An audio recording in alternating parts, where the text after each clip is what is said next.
what's great, it starts with a hyperlink. HTML scripts and style sheets. Tim Berners-Lee is not afraid. Dial up so slow, had to teach yourself to code. Style your MySpace to impress the inference over your best guest books. Web links, 800 pixel screens, blink text and marquees. Learn how to code on GeoCities, O'Reilly books. Website builders, workspace and 96 under construction. Browser wars, Firefox. If you're stuck, you could just ask Jeeves. That was a cover song from today's guest, Greg Koberger. And no, we're not talking about making music, cover songs, REM, early 90s music. We're not talking about any of that. But this is a testament to just how interesting Greg is. And it really comes through on this week's episode. Not only do we talk about team building with escape rooms, a super cool concept, by the way, but we also touch on mental health, the startup culture, venture capital, and lots more. He digs deep into how he started his escape room and why, but also how somebody like you and me could start an escape room with an escape room startup resource. There's a niche for everything, I guess. But again, we also talk about that mental health aspect that we opened the season with, right, earlier this year. And Greg kind of continues that and what working for a big venture capitalist backed startup can do to your mental health. So Greg is a pretty open book here, and it makes for an amazing interview. And we'll get to all of that and more right after a word from our sponsors. This episode is brought to you by our friends at Ahoy, the easiest way to increase customer engagement on your WordPress site. Install Ahoy, create a message box, configure where to display it, and start seeing conversions come in. You can create messages for cart abandonment, upsells and cross-sells, custom support, and so much more. Ahoy's flexible conditions let you choose exactly where and when you want your message to be displayed. I've recently installed it on my own WooCommerce site, and I've already seen increased engagement. And I know this because of Ahoy's powerful analytics and reporting. You will see ROI within days of installing Ahoy, if not sooner. And that's even more true for listeners of How I Built It. You can get an exclusive 20% discount on any plan. Visit useahoy.com/howibuiltit and use the code HowIBuiltIt at checkout. That's useahoy.com, USEAHOY, useahoy.com/HowIBuiltIt, and the discount code HowIBuiltIt. Use those today. Increase your engagement and sales on your WordPress site. Thanks to Ahoy for their support of this show. Hey everybody, and welcome to another episode of How I Built It, the podcast that asks, how did you build that? Today, my guest is Greg Koberger. He is the founder of README, and we are going to be talking about not only his founding of README, but also how he uses escape rooms as team building, and a little bonus fact that I will let him tell you later on. But for now, let's welcome Greg onto the show. Greg, how are you doing today? Hey, Joe, I'm doing great. I'm here to, I guess, talk about my main company and then my side company, as it turns out. We can get into both of those things. Awesome. Sounds great. Well, thanks so much for joining me. I'm very excited to talk to you about this because team building is always something that was on my mind since college. Kind of, I was like in charge of these student organizations, and we had to get college kids to become friends very quickly without the use of alcohol. And so I've been thinking about like team building and icebreakers since then. But let's start off with who you are and what you do. Sounds good. I was an RA back in college. Nice.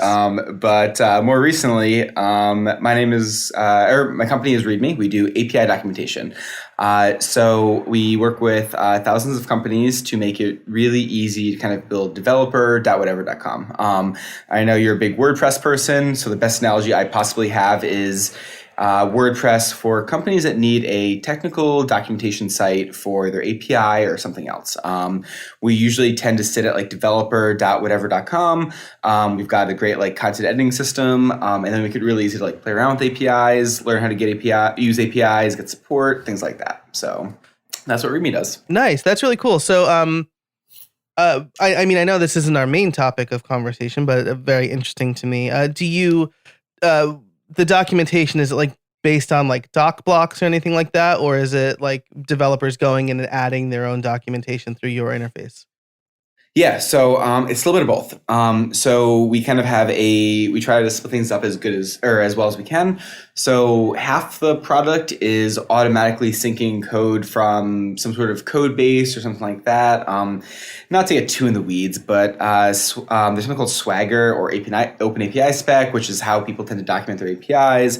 So we can automatically pull that from GitHub or something else and build really nice reference guides. So reference guides for people who are curious are basically, it explains step by step how to use your API. And, we walk you through how to actually run it, how to write it in Node or Python, PHP, JavaScript, whatever else. Nice. And then we also have a content editing guide for guides, so topical guides, tutorials, things like that. Things that are a little more free form, where you as the person would actually write out, so you want to do this with our API, here's why you should do it, here's how you should do it, things like that. And then support forms. A lot of times people from a company will build out the docs, but then also vice versa, we make it so the community can kind of help out and build as well. So let's say that you, Joe, are writing some sort of API documentation for your company, and maybe you miss something or it's not as clear as you possibly want. Someone from the outside can be like, hey, what if we added this paragraph, and then you could merge it in, much like a wiki as well. So we kind of do a bunch of different things in that space. Man, that's really cool. As somebody who talks to APIs, I would encourage anybody who has an API to go check that out, because I have written code based on some terrible APIs, like APIs that don't have a standardized way of sending data back. That's just the worst. So yep, and hopefully none of those are hoofs on us. But yep. Well, this was see. years ago. Okay. So it was like an academic journal. So it probably was just like an API that was added because they're like, well, we should have this or whatever. And hopefully it's improved now, since I think it was 10 years ago I wrote that. So anyway, so as part of your company, you have employees, right? This is going to be a very contrived way of getting to our main topic. You have employees, right? Go for it. Yes. Why? I'm glad you asked. Yeah. Yes, we do. And and you wanted to do some team building exercise. So actually, let's back up here. You are a not remote company? I can't think of the appropriate word there. You guys all work in the same office? Cohabitating, I guess. I don't know. Yeah, give or take. So we've got many people, and about 75% are in the office. Yeah. Okay. But one thing that we do is, and I don't know why I did this, it was probably, many years ago, I wanted to travel a bunch and use company funds as an excuse, but every quarter we travel someplace as well. So we've done some we're in San Francisco as our main location, where our office is. We've been to a few places like Napa and Tahoe, which are pretty close. We've been to some places like Hawaii and Thailand that are not very close. And we've been to some places in between like Austin and Denver and a bunch of other random locales. Nice. We've chewed through the U.S. and et cetera over the past few years by doing it, every quarter for the past 5 years. And so, like you said, most of us are in the same place. Not all of us are in the same place. So sometimes, or often, it's very much a reunion as well when we get together.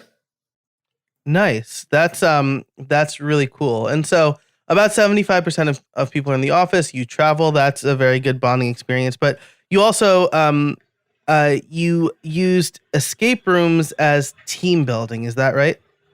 Yes, because like any company, we do things like go to a bar and hang out or other stuff, and then we also do a lot of work. And I don't know how we got hooked on them, but we started doing escape rooms, and now it's kind of become a thing where every time we go anywhere, we do at least 1 or 2 escape rooms. And as a group, it's become this team bonding thing where it's I think everyone pretty much probably has a visual idea of what an escape room can or should be. But just to give a 30-second or 10-second pitch to your audience, it's more often than not, the way it works is that you sign up. It's give or take about $30 per person. It's you show up. There's a theme like prison, Alcatraz, stuff like that, or mad scientist, or Sherlock Holmes, or Egypt, or there's like White House ones, something more contrived. And so you show up for an hour, you get locked in this room. You're not really locked in for the most part, but you have to solve a bunch of puzzles, and you don't know what the puzzles are.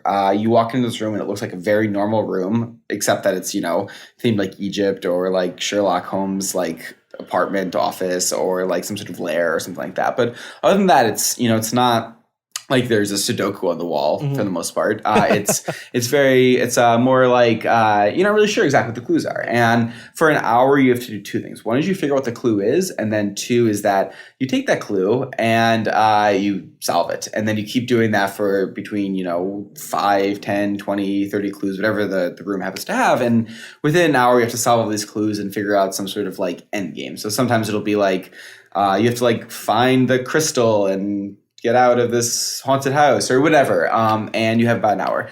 And it's really great. Like for a team building exercise, you have 5, 10, 15 people, and you just need something awesome to do as a team. And that, is not too overly like team bonding, and like you're not like, doing trust falls or anything like that. Right. It's still fun, but you're also not sitting around at a bar. So it's kind of a happy, and then you go to the bar after, obviously. But it's you do it's kind of like it's a good team bonding thing for a bunch of people. Yeah, right. It's something a little bit more involved than like two truths and a lie.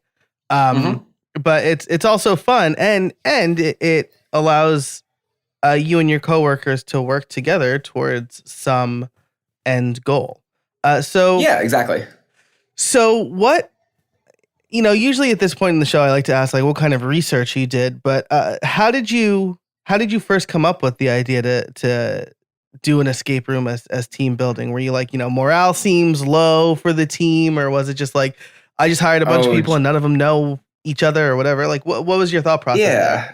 Oh, I wish I had a great answer that would make you feel like that I had some sort of good point. But honestly, I wore out all my friends on going to escape rooms, and I pay a bunch of people, and those people kind of have to do what I want to do. So I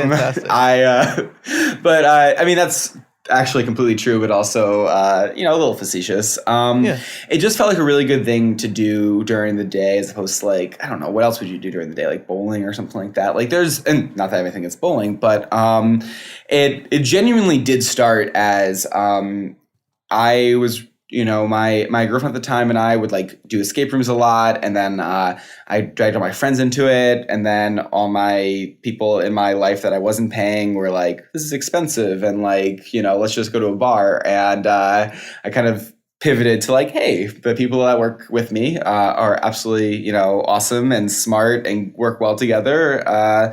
Seems like I've already assembled quite the escape room, the team of escape artists. So Nice. That is kind of how we slowly got into it the first time, and then people liked it, I liked it, everyone liked it, and it kind of went from there. So it was kind of a happy accident to a certain extent. Yeah, absolutely. And also, I should say, like I'm from New York originally.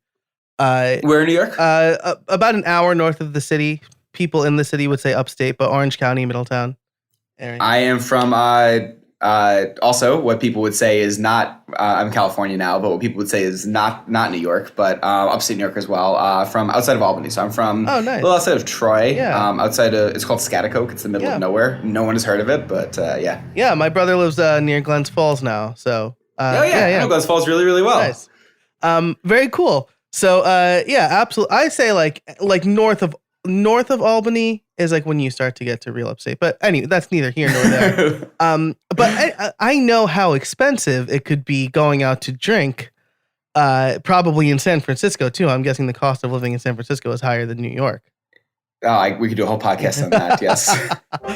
This episode is brought to you by Pantheon. Starting a new project? Looking for a better hosting platform?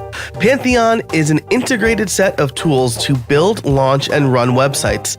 Get high-performance hosting for your WordPress sites, plus a comprehensive toolkit to supercharge your team and help you launch faster.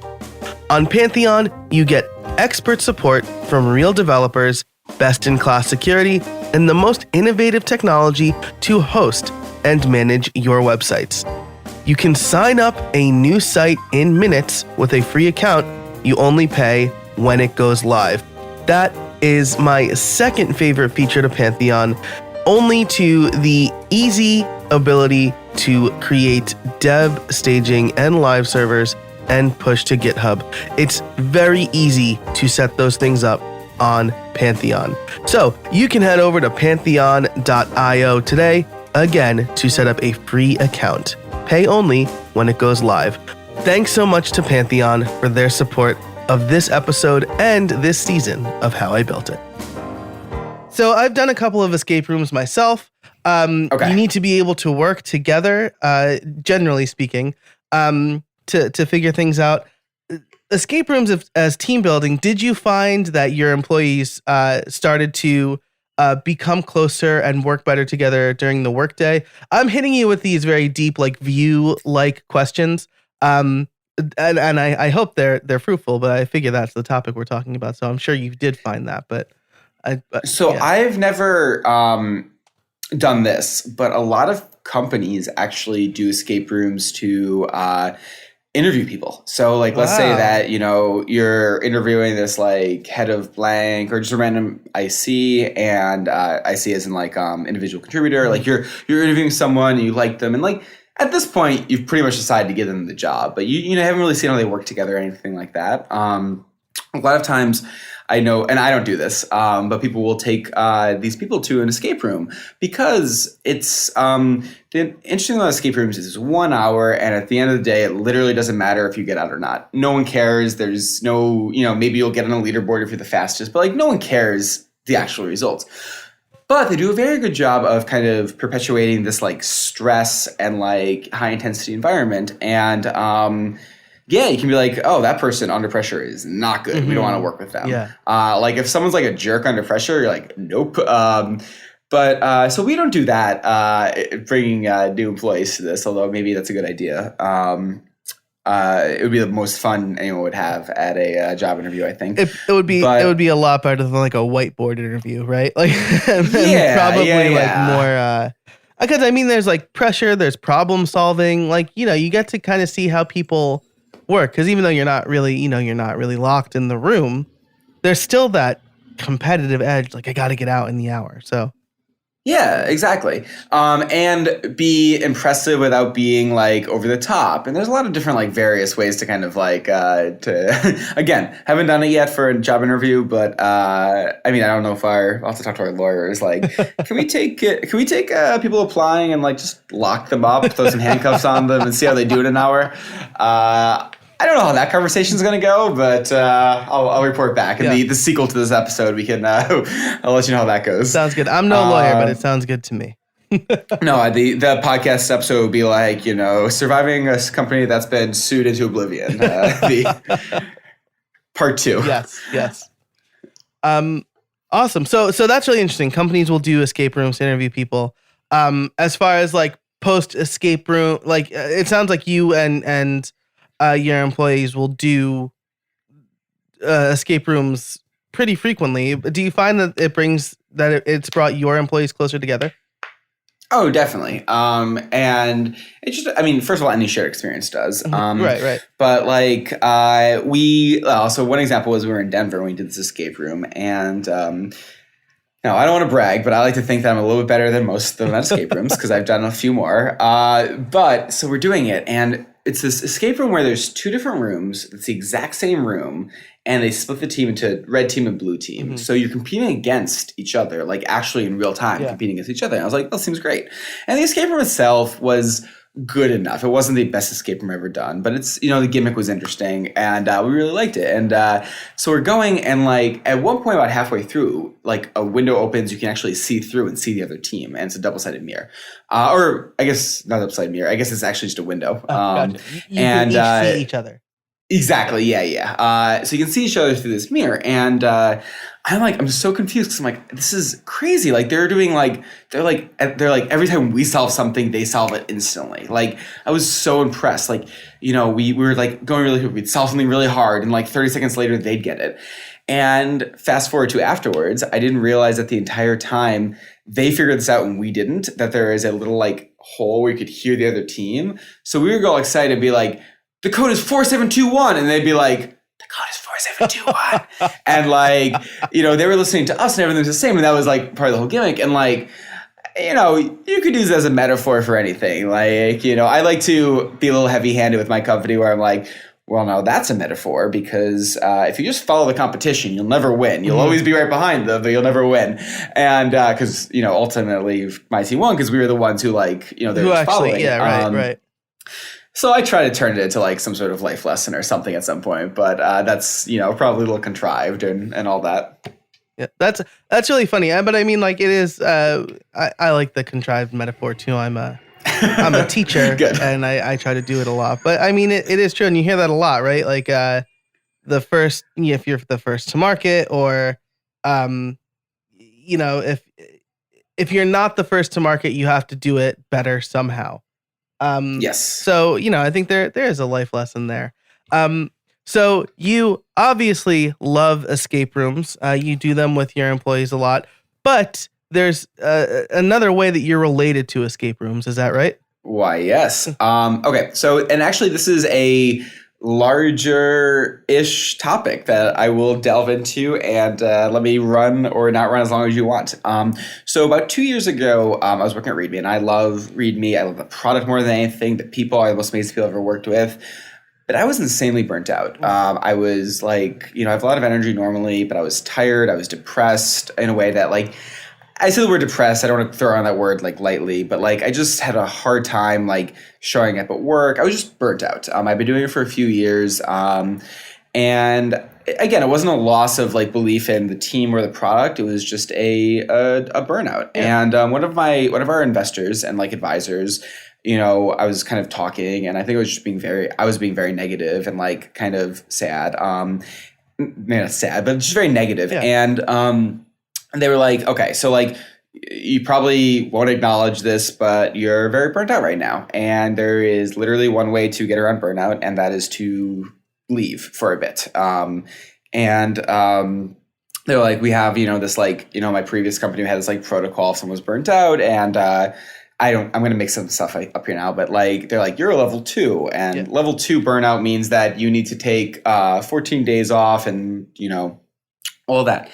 And I was like, okay. And they're like, you can't just go to a beach and sit there and like, relax because, people who are starting a company to a certain extent don't have that ability to just like turn things off because you'll just like, it's too far the opposite way of a swing. Mm-hmm. So like you need to like go and do something. You need to learn a skill. You need to make something. Go do woodworking. Go learn a new language. Go learn how to scuba dive. Go learn how to fly a plane. Stuff like that. And I was like, all right, I will take some time off. So I took 2 weeks off from my actual like real job, which I'm still doing very happily right now. And I was like, I'm going to build an escape room. So what I did was I found, just coincidentally around the same time, found a art gallery that was going out of business, and they were looking to rent out their space. It's a physical space in San Francisco. It's 1,200 square feet, which I don't even know how to describe how big that is. It's not huge, but it's, a decent size, like for an office of like 5 to 10 people perhaps. And so I rented the space out, and I was like, I'm going to actually build an escape room. So I took a lot of my own money, and I built an actual physical escape room. And there's never been anything that's been so within my skill set, like so similar to my actual current job, but so different. Because, I'm running a startup, and I love startups, and not in a like, I don't know. I just like, I've been in San Francisco for like about 12 years. And like, I moved there in 2008 when like the economy had crashed, and like no one was doing a startup because they wanted to make money. Like now everyone's like, I have a startup idea. I'm going to be a billionaire. Right. Like back then, no one was thinking that. They were just like, I don't care. I just want to build something, and I love it. Mm-hmm. And I met all these like random people who are now like famous in a like weird tech way, and like because everyone's just there doing cool stuff. And I've always loved startups.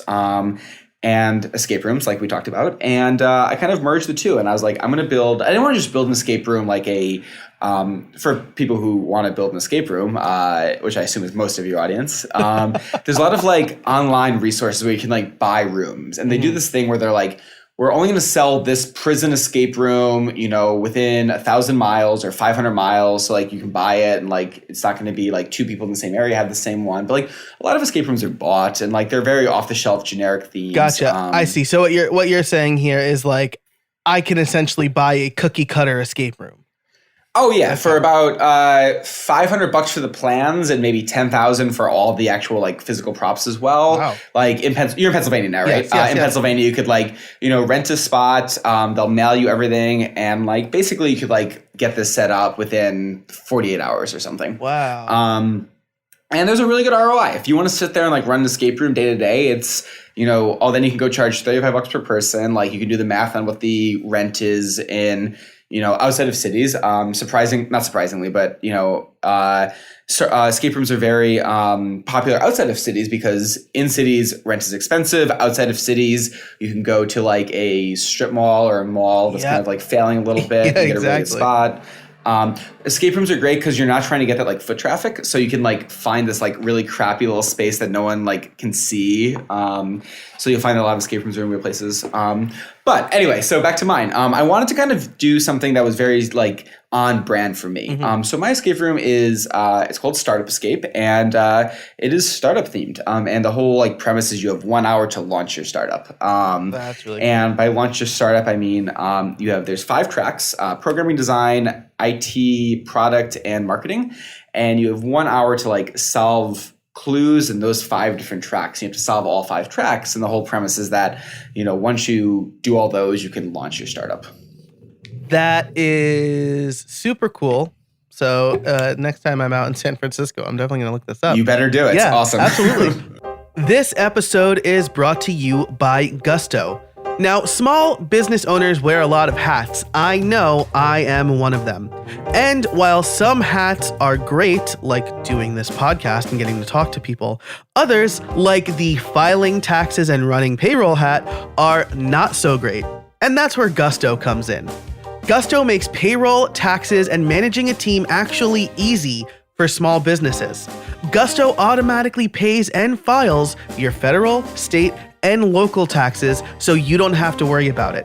And as a New Yorker subplanted to Pennsylvania, the not paying my local taxes thing bit me a couple of times. So it would have been great to have Gusto then.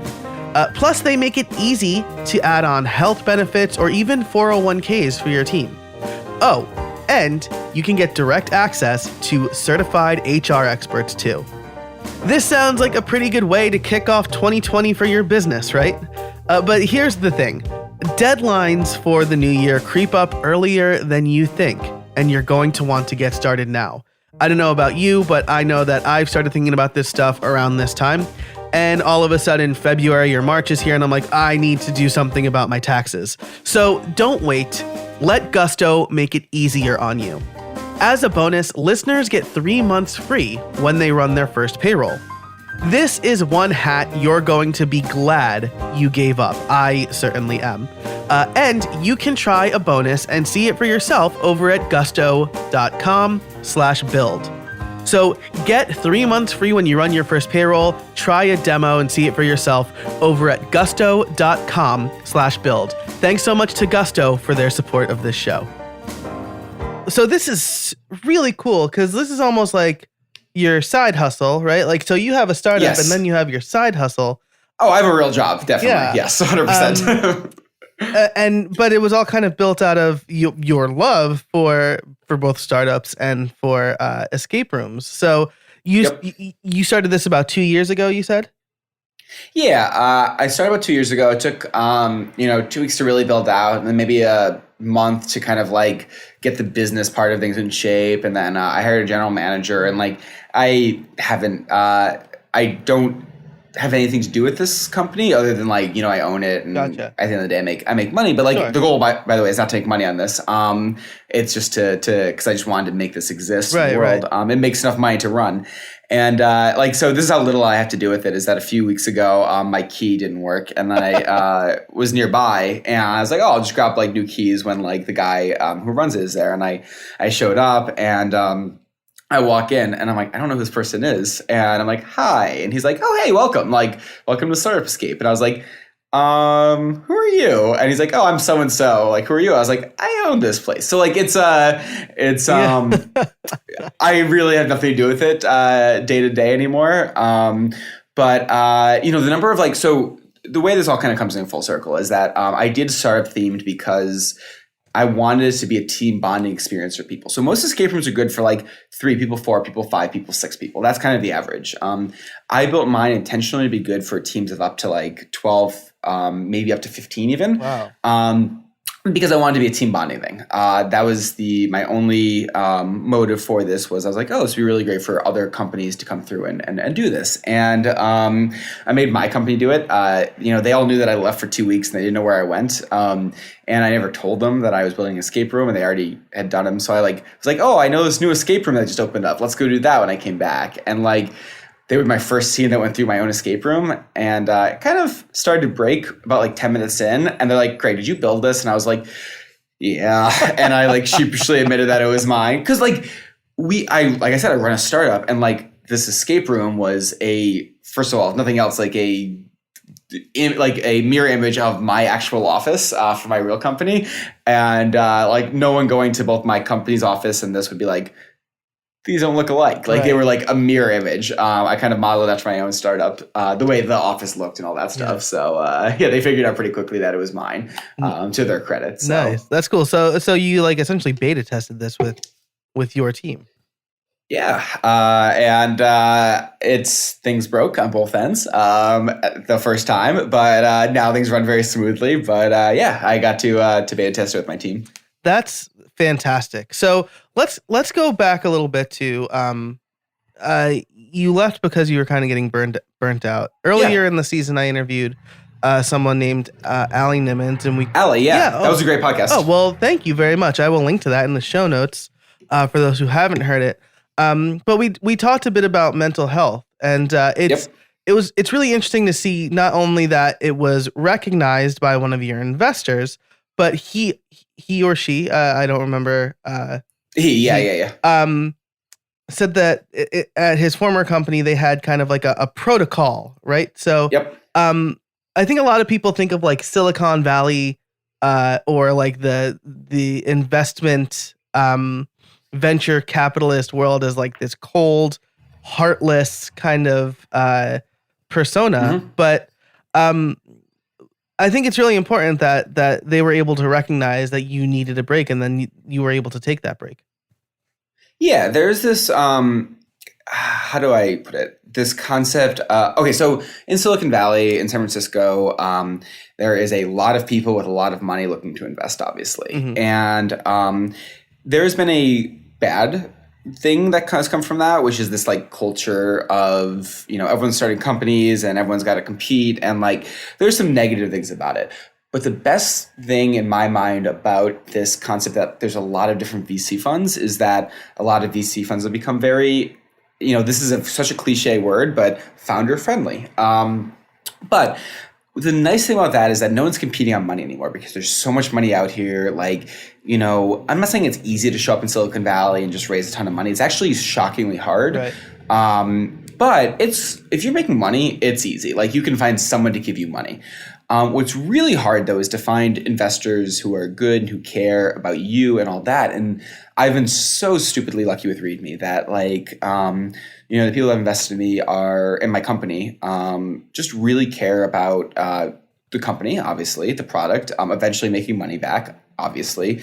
They're, you know, we're not a charity, but care about my mental health, my team, and making sure that everyone is, well, definitely happy, but also just enabled to kind of like, you know, keep going and build stuff and do awesome things. And you can't do that if you're like run down and miserable and overworked. And Yeah, I've been stupidly lucky that we have VCs that both push us and are want the best from us, but also want the best for us. And it's I don't think Silicon Valley or San Francisco is kind of like this like cold-hearted money making machine that of course there's definitely pockets and areas that it is, but like that has not been my experience. The people that I work with all care. The people that work for me, I truly care about their, well-being, what's going on with them, and all that stuff. And the takeaway is that you can run a company however you want, and if you want to be cold-hearted and work with cold-hearted people, you can. There's definitely people who have money that will be cold-hearted, but there's also people who are just awesome people who care about each other here as well. Yeah, that's fantastic. And to that point, after you had some time off, you came back, and were you feeling refreshed? Did it take you some time to get back into the swing of things? It seems like you're very happy now. Yeah, it's comes and goes. Yeah. Back to what Ali talked about. She was very open. I thought that was awesome, and I'm happy to be pretty open as well. Like there's days where I think that the company is going read me, not the escape room. Escape room will always totter on and make enough money to survive. But I'll think that README is going amazingly well, and not that I care about the money, but we're going to be $1 trillion company. It's going to be huge. And there's other days where I'm like, I should just leave. This is an utter failure, and I don't want to get out of bed this morning. And it just goes back and forth nonstop, just oscillating. And yeah, overall, I'm really excited on a macro level. I love my job and I'm not burnt out at all. On a micro level from there's hard days and hard weeks. And, but the leaving for a bit was the best thing I ever did. And for 2 weeks, not for a long time. Yeah. And yeah, it was just reinvigorating. And then you come back and you're on top of things and excited again. So that's fantastic. I think there are two really important takeaways in what you just said in that couple of minutes. And one is, I think everybody feels it goes back and forth. I feel the same way, right? One day my wife will be like, how's it going? I'm like, we are killing it. We can, we can take that Disney vacation earlier than we wanted. And the next day I'll be like, I'm not making any money. I don't know what I'm doing here. And so, I think. Oh, this seems like a good time for me to do an ad for Plesk or something to get you a little extra money on I know, right? That's how I've been very lucky. I've always been able to find, if I felt things are slow, I've been able to speed things up a little bit where I could. But I mean, everybody feels that way in your company. You're going to feel that way because it's not always good. There are some bad times, and as long as you have a healthy understanding of how your business is doing, you can kind of bounce back from that.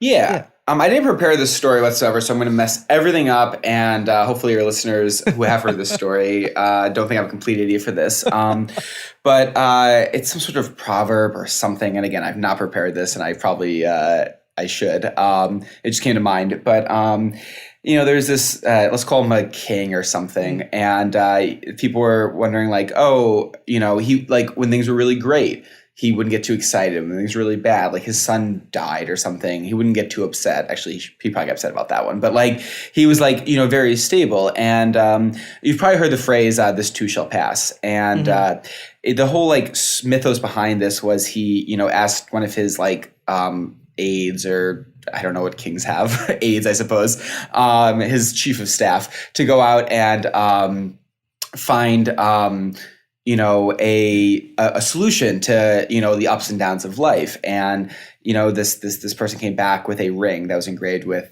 said the words, "This too shall pass." And it's a metaphor obviously for a lot of different things, but the concept of when things are going really well, don't get too excited or cocky because they're going to get worse at some point, and things go really bad, that's also not going to last forever. And so I have a ring that I don't wear anymore, but that has engraved inside it, "This too shall pass." And it's always kind of a really good reminder that the ups and the downs are great, but when you zoom out a little bit, life is pretty linear, in a good way. The bad never weighs you down, and the good never pulls you up. Yeah, right. And you probably don't want either one of those. If it's just always up, there's gonna be a point. I don't know about that, but yeah, I get your point. Yeah, exactly. I'm not gonna say no to that, but Yeah, right. I mean, if somebody just wants to hand me a bunch of money every day, I'm not gonna say that. Yeah, if every day's better than the last, I'm not going to be like, nah, that's not what I want from this life. Yeah, exactly. I guess if the highs are always too high. Yeah, exactly. Yeah. But the other thing I wanted to drive home before we wrap up here is, I think a lot of, I would consider myself kind of in the freelancer level. I'm a solo entrepreneur guy. And a lot of people in my position probably feel like they can never take a vacation. I take a week off. I'm literally not making any money, but if you get burnt out, that's gonna be worse for your business than the 1 week you were gonna take off. So, be mindful of that and take time off when you need to. I took 17 days off for my honeymoon. I didn't even bring my laptop. It was the first time since laptops were a thing that I traveled without it. And you know what? I came home and you still have podcasts. Yeah, they're still good. Exactly. Like nothing was on fire. And so just remember that. Like if you need to take time off, then that's going to be like Greg said, the best thing that could be for your business. Yes, I would agree with that completely. So awesome. So as we wrap up here, I do need to ask you my favorite question, and that is, do you have any trade secrets for us? Yeah. Yeah. So we got to it a little bit sooner, but my trade secret that I prepared. So my preface is that I think that in Silicon Valley, in San Francisco, there's not a lot of trade secrets, which I love about it. Like people are so open about just talking about how they make money, why they make money. They go on podcasts. Like there's an entire industry of people that go on podcasts and just spill out all their trade secrets. And I love that. There's no huge ones, but I think the one that people do kind of shy away from is the concept of mental health. And my trade secret, I think, is that early on, everyone believes that they're different. And for the most part, they aren't. I know a ton of founders and everyone is just struggling. And here's why. I think it's like you're the same way. Like you have you have two companies, basically. Like you have the podcast and you do consulting as well. And you also do WordCamp. Like you do a ton of stuff as well. And I think anyone who does stuff like this, the only way to be successful is to care so stupidly much that you just care so much. And the problem with caring so much, it's a really good thing, but you have to invest all your money, time, effort, your identity, all this into it. And that just wears at you. And I think the reward is worth it. But I also think that, for too long, when you're running something with a lot of employees or a lot of people that depend on you, you don't get to be vulnerable. You have to always be the one with the answers and the smart one and the one who is going to solve all the problems. And I think investing early on, if you're going to do something, if you're going to build anything that's going to last and have legs, and you're going to put all this time and effort and energy into it, the best thing you can do early on is make sure that you have the right support system. I think a big support system is a co-founder. I don't have one, and that's one of my bigger regrets. I founded a company that I love, and it's the perfect company for me, but I wish I also had that perfect partner in this. And if that doesn't happen, that's okay as well. Not everyone can have a co-founder or two co-founders. Life doesn't always work out perfectly, but have some sort of really strong way, an outlet of some sort of getting out of it. And understand that at the end of the day, it's just a company. And, you want to make money because money is actually really a good thing because you can pay people and provide them a good life. And I'm not anti-money remotely, but you also want to find interesting, fun ways to make the job the best job it possibly can be. When you run a company, escape rooms, I spend not a lot of money for any investors listening, a appropriate amount of our budget on but team bonding and stuff like that. I find you're right that we should take time off, but you also can't take 17 days off every 2 weeks when you're a little depressed. Finding ways to craft the job in a way that you actually love it day to day. One thing that I've gotten really into over the past few weeks is writing songs about APIs and tech, and then paying people on hiring musicians to actually perform them. And you get to take this job and make it however you want. And I get to do some really cool stuff. So I'll send you one of the songs if you want to play it on the podcast. But like I find like really interesting ways day to day to like make my job the coolest job ever, because there's a lot of really shitty things about it too. And finding that balance day to day is tough. So I don't know if that's a trade secret, but the actual, advice on how to make money and all that stuff's pretty out there. But everyone's going through kind of this like misery as well. And there's a lot of cool ways to make the best of it. Yeah, I love that. I mean, first of all, you're not alone. I think that's a really great takeaway for founders, freelancers, parents. I have a 2-year-old, and now anytime a friend of mine becomes a parent, I'm like, hey, just like text me, and if you're having trouble, just text me and say, is this normal? And I'm gonna say yes, because if you don't feel like you need to go to the hospital, it's probably normal. So I'm not like a doctor, by the way, like disclaimer, but just in general. So any ailments, call Joe and he will take care of this and help your kid. But and then have a great support system too. Again, my wife has been a great support system for me when I was ready to leave my job. After my daughter was born, I was like super burnt out, and I was unhappy. And I was like, I don't know if I should start this company. We have a 3-month-old. And she was like, you need to start this company. Like you need to go off and do this. And she's been fantastic. So, that's fantastic advice. And Greg, I really appreciate you coming on the show. I feel like you did more research about me than I did about you. No, it's not research. I've been listening to your podcast for a while, awesome. So it's easy research. Awesome. Well, thank you so much. I really appreciate it. You'll be able to find all the show notes over at howibuilt.it. How can people find you? Okay, so based on what we just talked about, definitely if anyone's listening and just like stupidly depressed or not even that depressed, just kind of like, wants to talk, don't just follow me on Twitter, like genuinely feel free to reach out. I am G Koberger at everything on Twitter, at Gmail is my email, Dribble, Facebook, Instagram, LinkedIn, anything. It's GKOBERGER is the best way to find me. I would love someone just to reach out and be like, I like escape rooms too, or whatever. But I also would love if people like, who are going through this, and maybe aren't as lucky that they, have great investors or great employees or great whatever. Definitely feel free to just shoot me an email. And like you, I'm not a doctor and I can't fix things, but I'm always excited to meet new people who are kind of going through this as well, because we love it for some bizarre, strange reason. And I'm always happy to talk to anyone. And my company is ReadMe. We just bought the .com, and that was quite expensive, but readme.com, README.com.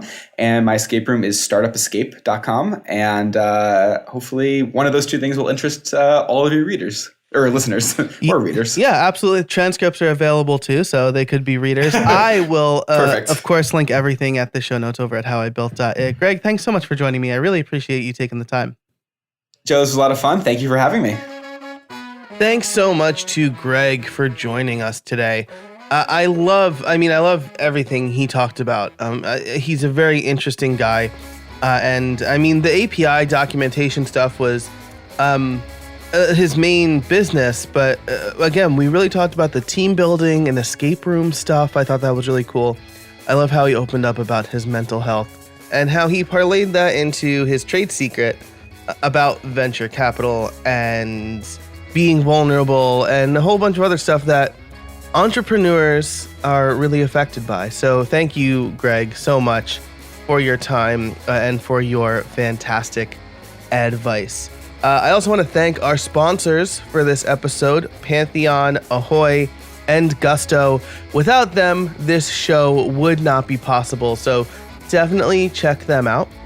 You can check them out on the show notes page where we list all of the resources, links, and all that, which you can get over at howibuilt.it/143. If you do like this podcast, be sure to subscribe in your podcast player of choice. And if you want to start your own podcast, I am currently working on a new course called Podcast Liftoff. You can learn more about that at howibuilt.it/liftoff, where you'll get a free workbook with checklists and show notes, templates, and all that stuff. And in the Podcast Liftoff course, you will learn how to apply all of those things, choosing your topic and your format, finding the right equipment, recording the show, editing, and all that fun stuff. So check that out over at howibuilt.it/liftoff if you are interested in starting your own podcast. And until next time, get out there and build something.